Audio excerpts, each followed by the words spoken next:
Naqsu b'mod konsiderevoli dawk li fi stħarriġ xjentifiku tal-Uffiċċju Nazzjonali tal-Istatistika iddeskrivew bħala piż kbir l-ispejjeż relatati ma' residenza tagħhom. Filwaqt li fl-2012 kienu 56% li ddeskrivew bħala piż sostanzjali spejjeż bħad dawl u l-ilma jew li max fuq is-self tad-dar, fl-2015 dan niżel għal 34%. Bidla li tista' tkun deskritta bħala titjib fil-qagħda ta' eluf ta' familji.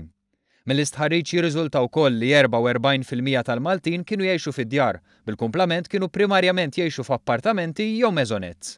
Il-maġġoranza ta' residenzi, 31.1%, kellhom 5 tikmamar. Dan kien segwit minn 23% b'6 tikmamar u 19.4% b'7 kmamar jew aktar. L-istqarrija tal-NSO tindika kif il-piż ta' spejjeż relatati mad-dar bħala proporzjon ta' dħul disponibbli tal-familja f'pajjiżna kien tela b'mod kważi kontinwu fil-leġislatura preċedenti biex minn 5.5% qabeż is-7%.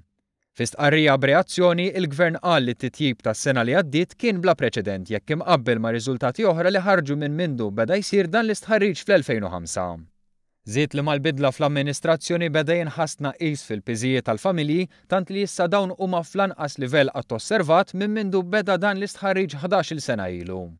L-istudju tal-NSO jindika wkoll li filwaqt li fl-2012 39% tal-familji kienu jgħidu li fejn joqogħdu huwa affettwat mit-tniġġis, ħmieġ jew minn problemi ambjentali, dan issa naqas għal 32%. L-istħarriġ juri wkoll li naqas il-persentaġġ ta' familji li jħossu li jgħixu f'residenza li hija żgħira wisq għalihom, tant li issa dan huwa l-inqas minn mindu beda jsir dan l-istħarriġ.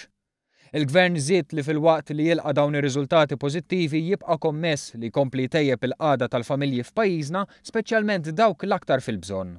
Il-Gvern kompla jgħid hekk. Il-pakkett soċjali bla preċedenti mħabbar fil-budget, flimkien ma' diversi miżuri favur l-ambjent bħat tneħħija tal-heavy fuel oil, se jkomplu jwasslu biex il-ġid jasal għand kulħadd.